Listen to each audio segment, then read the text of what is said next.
आइए आज हम इस वीडियो में कक्षा 9वीं परीक्षा 2020-2021 के सामाजिक विज्ञान के पेपर के प्रश्नोत्तर लिखते हैं।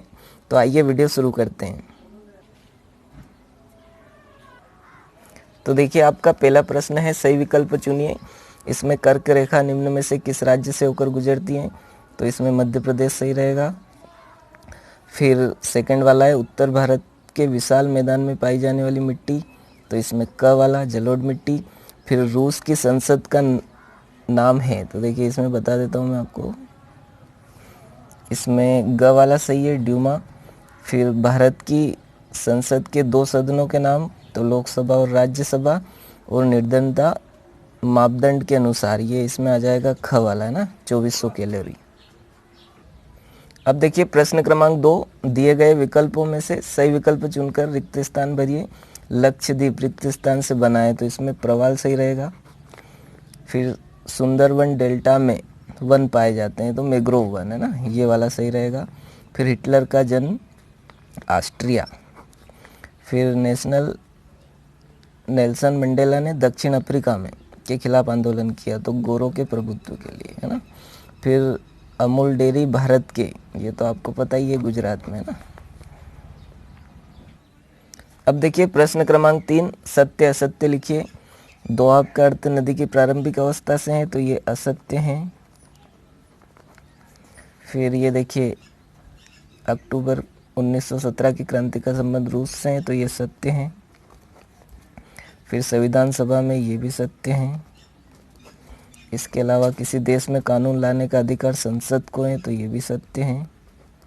और ये लास्ट वाला, रोजगार गारंटी अधिनियम, ये 2004 में नहीं हुआ था, इसलिए असत्य है ना,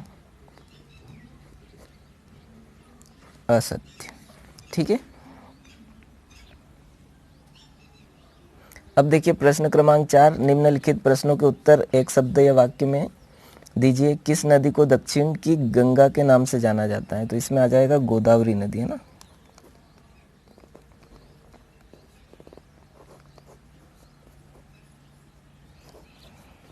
है ना, मैं ऐसे ही लिख देता हूँ, आप चाहे तो पूरा प्रश्न से मिलाकर लिख दीजिएगा। फिर हिटलर की कौन सी विचारधारा ने उसे विश्व प्रसिद्ध किया? तो नाजीवाद।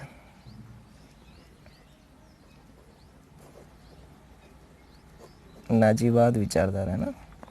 फिर उच्च सदन किस सदन को कहा जाता है?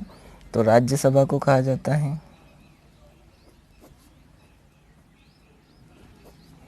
फिर ग्रामीण क्षेत्रों में पाई जाने वाली कोई दो बेरोजगारी के नाम लिखिए। तो इसमें देखिए, एक तो आ जाएगा मौसमी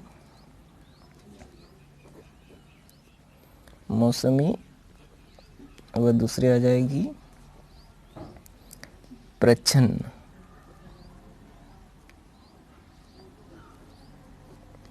आधा छ न, है ना, बेरोजगारी। फिर भारत में किस प्रकार की जलवायु पाई जाती है? तो भारत में मानसूनी है ना, मानसूनी जलवायु पाई जाती है। ठीक है। अब देखिए प्रश्न क्रमांक 5, सही जोड़ी बनाइए। पहला है लोकतांत्रिक व्यवस्था, तो इसमें सी वाला सही रहेगा है ना, आपको इसे मिलाना नहीं है, सामने आंसर लिखना है। फिर सार्वभौमिक वयस्क मताधिकार, 18 वर्ष के बाद अपन वोट दे सकते हैं। फिर अधिक वर्षा वाले क्षेत्र में सघन वन होगा, और पश्चिम राजस्थान में कम वर्षा होती है, ये 60 सेंटीमीटर से कम वर्षा। फिर गंगा भगीरथी या गंगोत्री ना, ये ए वाला है। तो इस प्रकार से आप लिख सकते हैं ना सामने। अब देखिए प्रश्न क्रमांक 6, जैकोबिन क्लब के सदस्य कौन थे? इसका आंसर बता देता हूँ मैं आपको। तो ये देखिए प्रश्न क्रमांक 3 जो आपको दिख रहा है, ये यहाँ से इसका आंसर यहाँ तक है ना, जैकोबिन क्लब के सदस्य कौन थे, ये यहाँ तक। अब प्रश्न क्रमांक 7 का आंसर बता देता हूँ मैं आपको। ये देखिए पहला क्वेश्चन जो है ये, और ये इसके अथवा वाला है ना, दोनों हैं, आपको जो समझ में आ रहा है वो आप लिख लेना। ठीक है। अब देखिए प्रश्न क्रमांक 8, सूदखोर शब्द का प्रयोग किसके लिए किया जाता है? इसका आंसर बता देता हूँ। तो ये देखिए प्रश्न क्रमांक 3, तत्कालिक समय में सूदखोर शब्द का प्रयोग किसके लिए किया जाता है ना, तो ये आंसर इसका। अब देखिए प्रश्न क्रमांक 9, लोकतंत्र का अर्थ बताइए। अथवा में प्रतिनिधि लोकतंत्र से आप क्या समझते हैं? तो अथवा वाले का आंसर बता देता हूँ मैं आपको।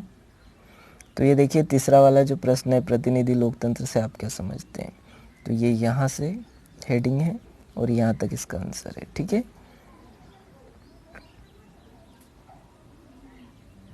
अब देखिए प्रश्न क्रमांक 10 के दोनों प्रश्न बता देता हूँ आपको, अथवा वाला और संविधान से क्या से हैं। तो ये देखिए संविधान से क्या से हैं ये लिख सकते हैं आप, या फिर ये नेल्सन मंडेला वाला भी लिख सकते हैं। ठीक है,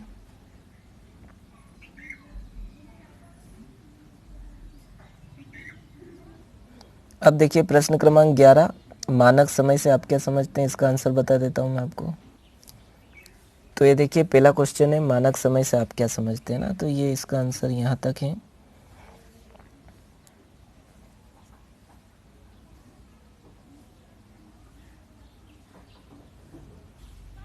अब देखिए प्रश्न क्रमांक 12, भारतीय कृषि को मानसून का जुआ क्यों कहा जाता है, और अथवा में जेट स्ट्रीम क्या है, तो इनका आंसर बता देता हूँ मैं आपको। तो ये देखिए दोनों ही हैं, भारतीय कृषि को मानसून का जुआ क्यों कहा जाता है और जेट स्ट्रीम क्या है। तो जैसा आपको उचित लग रहा है आप लिख सकते हैं ना, दोनों में से कोई एक लिखना है आपको।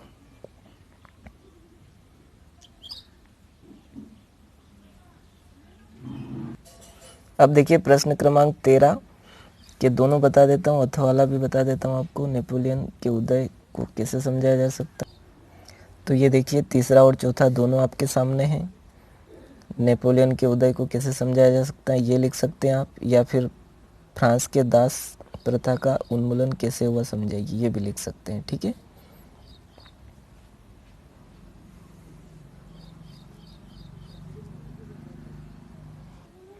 अब देखिए प्रश्न क्रमांक 14, कूलक शब्द को परिभाषित कीजिए। अथवा में दोनों बता देता हूँ आपको। ये देखिए दोनों ही आंसर हैं, जैसा आपको उचित लग रहा है ना, दोनों में से कोई एक आप लिख सकते हैं।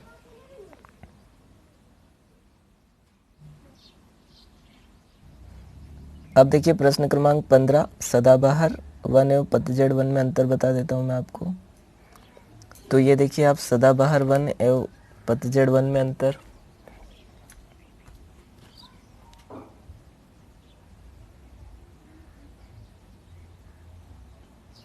अब देखिए प्रश्न क्रमांक 16 का आंसर बता देता हूँ मैं आपको। तो ये देखिए न्यूरेमबर्ग नागरिकता अधिकार क्या था समझाइए, ये लिख सकते हैं आप, या फिर अथवा वाला भी मैं बता देता हूँ आपको जल्दी जल्दी। ये देखिए नाज़ी सोच के खास पहलू क्या थे ना, दोनों में से जैसा आपको उचित लग रहा है। अब देखिए प्रश्न क्रमांक 17, भारत में लोकतंत्र के खिलाफ अपने तर्क लिखें, इसका आंसर बता देता हूँ। ये देखिए भारत में लोकतंत्र के खिलाफ अपने तर्क लिखे है ना, ये 4 पॉइंट है, यही आंसर सही रहेगा है ना, तो इसी को आप लिख लीजिए। अब देखिए प्रश्न क्रमांक 18, चुनाव की ज़रूरत क्यों है वर्णन कीजिए, बता देता हूँ जल्दी। तो आप देख पा रहे होंगे दोनों ही आंसर आपके सामने है ना। चुनाव की ज़रूरत क्यों है वर्णन कीजिए ये लिख सकते हैं, या फिर आप अथवा वाला भी लिख सकते हैं ना।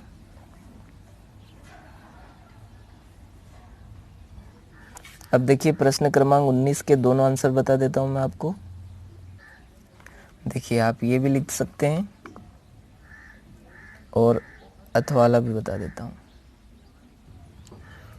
ये अंतर भी लिख सकते हैं आप है ना, आधुनिक खेती तरीका और पारंपरिक खेती तरीका। अब देखिए प्रश्न क्रमांक 20, शिक्षित बेरोजगारी भारत के लिए एक विशेष समस्या है। देखिए 20वें क्वेश्चन का अथवा वाला बता रहा हूँ मैं आपको। ये देखिए छठा क्वेश्चन है, ये 4 पॉइंट है ना। अब देखिए प्रश्न क्रमांक 21 में अथवा वाला बता देता हूँ मैं आपको, भारत में निर्धनता उन्मूलन कार्यक्रम को लिखिए। तो ये देखिए प्रश्न क्रमांक 7,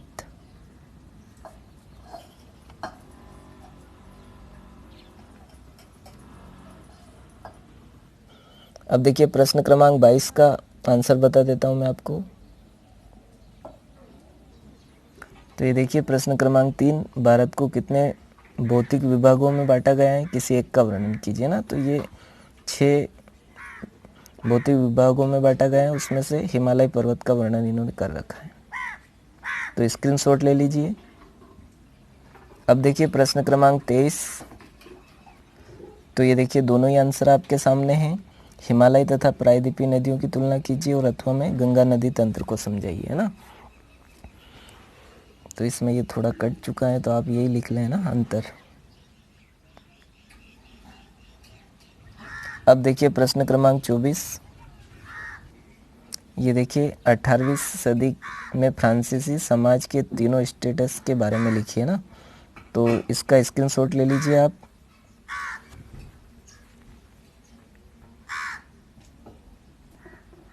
अब देखिए प्रश्न क्रमांक 25। ये यहाँ 6 पॉइंट है इसमें।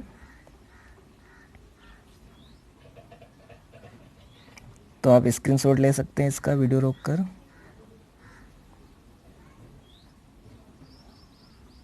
अब देखिए लास्ट क्वेश्चन, लोकतंत्र ही क्यों, अपने तर्कों का विवेचन कीजिए या फिर लोकतंत्र की विशेषता लिखिए। तो ये वाला लिख लेते हैं अपन। तो ये देखिए क्वेश्चन नंबर 6 जो है लोकतंत्र की विशेषताएं लिखिए। ये यहाँ से लिख सकते हैं आप, है ना।